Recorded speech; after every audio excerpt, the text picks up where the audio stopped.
كوبنهاغن مانشستر يونايتد.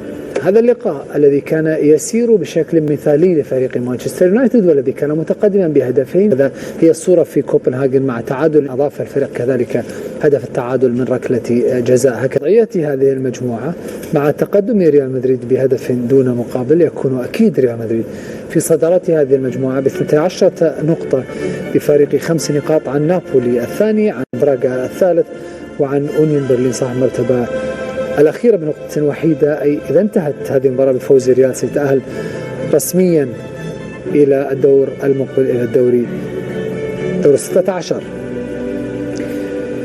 إلى لقاء إبراهيم دياز أحد أبرز نجوم ريال مدريد صاحب هدف من الأهداف الثلاثة للريال في هذه المباراة، متحدثا لبي إن سبورتس بعد نهاية اللقاء. معي ابراهيم دياز لاعب فريق ريال مدريد. مساء الخير. طاب مساءكم. يجب أن تكون سعيدا. انتصار وبهدف أيضا من جانبك.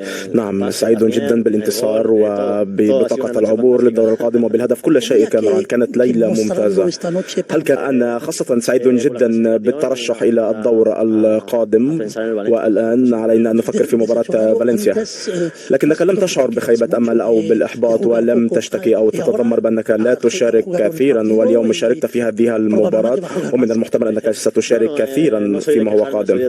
أنا لست بالشخص الذي يشتكي أو يتذمر، أنا شخص يحاول أن يعمل ويظهر جودته في كل يوم وأن أتحدث على أرضية الميدان. أنا سعيد جدا هنا، سعيد جدا في ريال مدريد.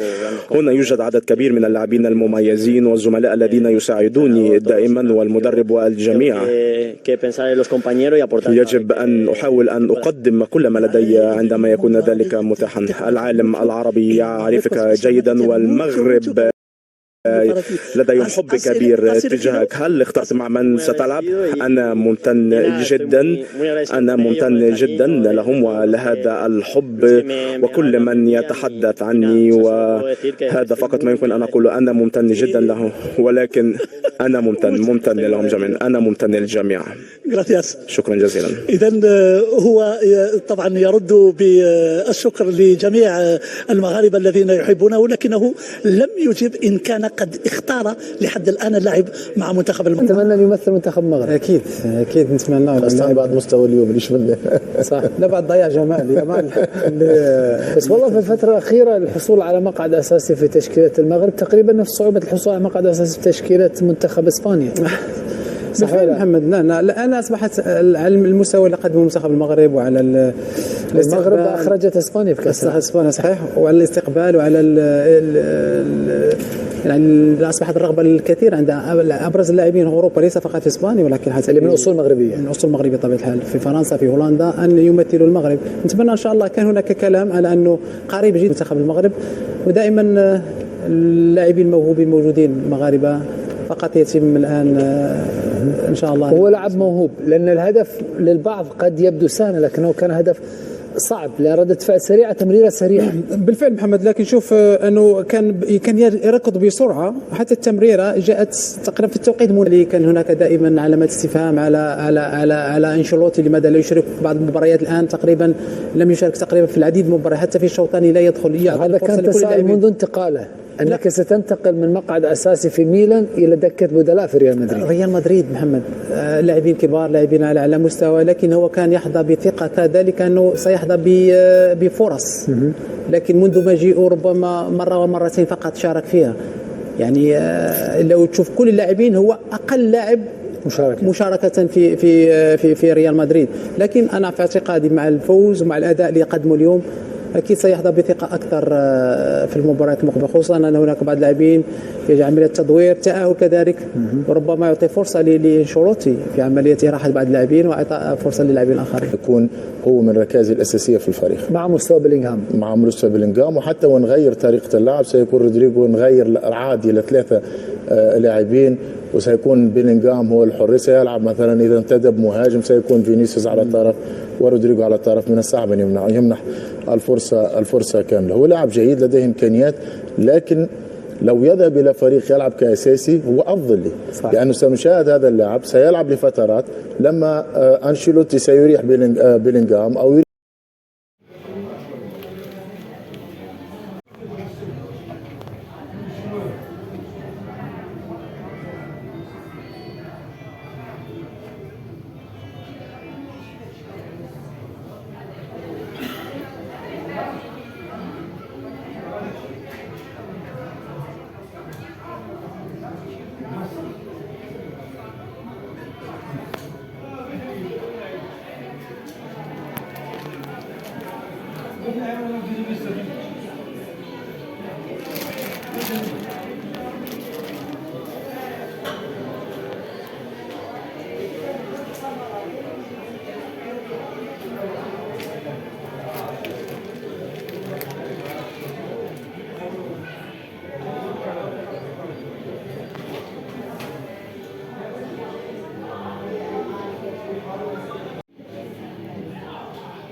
لا تكمل خليني نكمل.